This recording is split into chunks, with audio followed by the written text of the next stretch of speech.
Bon, décortiquons tout ça. Imaginons devoir traverser une métropole tentaculaire aux heures de pointe. Ouais, une vraie galère. Exactement. Sauf qu'au lieu d'un GPS tridimensionnel qui recalcule l'itinéraire en temps réel, on se retrouve avec une vieille carte en papier déchirée. Ah oui, et avec des noms de rues qui ont changé entre-temps. C'est ça. Et selon les documents que nous analysons aujourd'hui dans notre analyse approfondie, c'est très exactement ce que vivent les cliniciens qui tentent de comprendre le corps humain avec des ouvrages médicaux classiques. C'est effectivement l'argument central du grand dictionnaire du microbiome humain de Serge Dubuc.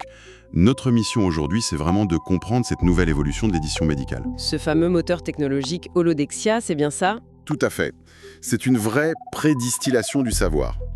L'idée, c'est d'offrir aux cliniciens un accès ultra direct à des connaissances de valeur pratique immédiate. Mais l'auteur affirme quand même que toute la littérature sur le microbiome d'avant 2024 est scientifiquement et technologiquement obsolète. Je veux dire, pourquoi une telle rupture en fait? Ce qui est fascinant ici, c'est le concept d'holobionte. On réalise enfin que l'humain n'est pas du tout une forteresse stérile. Ah non, c'est plutôt un super-organisme symbiotique avec toutes ces bactéries. Voilà. Et le paradigme de l'hyperspécialisation a échoué, parce qu'il tente de lire un écosystème multidimensionnel avec une pensée linéaire. Mais attends, pourquoi un simple index alphabétique traditionnel ne suffit plus pour relier un symptôme précis à une souche bactérienne? On a toujours fait comme ça. Parce que l'index classique isole l'information. Si tu prends un cas de brouilleur mental, par exemple, une liste de A à Z ne t'expliquera jamais comment un déficit microbien a bloqué la production d'un métabolite. Un métabolite qui aurait ensuite voyagé jusqu'au cerveau, par hasard? Exactement. La pensée linéaire, ça coupe le vivant en morceaux isolés. Il fallait un outil capable de cartographier ces cascades de cause à effet. C'est là que ça devient vraiment intéressant.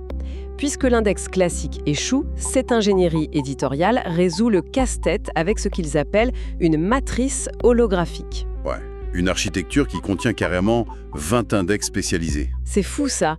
On parle de symptômes, d'hormones, de psychobiotiques. C'est une synthèse magistrale en fait. C'est l'équivalent de l'esprit de 20 chercheurs de pointe réunis au même endroit. Rien que ça. Ouais. Et une IA bienveillante a anticipé d'innombrables chemins cliniques croisés en amont. Ah oui, on parle quand même de 934 entrées ancrées sur la taxonomie officielle NCBI 2026. La précision est vraiment impressionnante.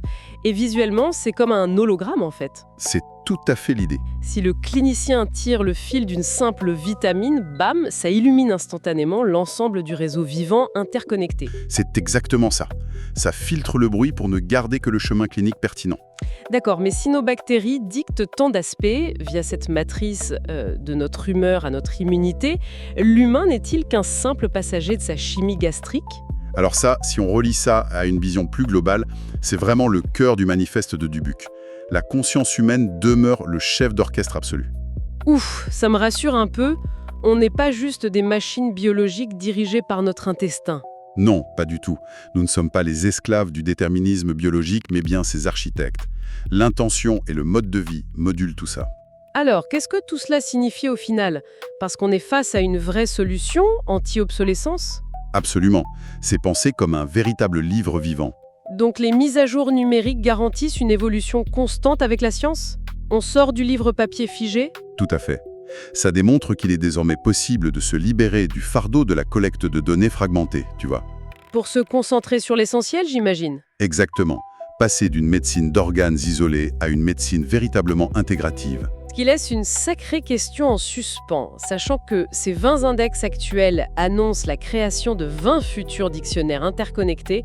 Jusqu'où cette future base de données holographique mondiale pourra-t-elle repousser les limites de la cognition humaine dans notre compréhension de la guérison? Si on lâche vraiment notre vieille carte en papier, ce nouveau GPS tridimensionnel promet un voyage fascinant.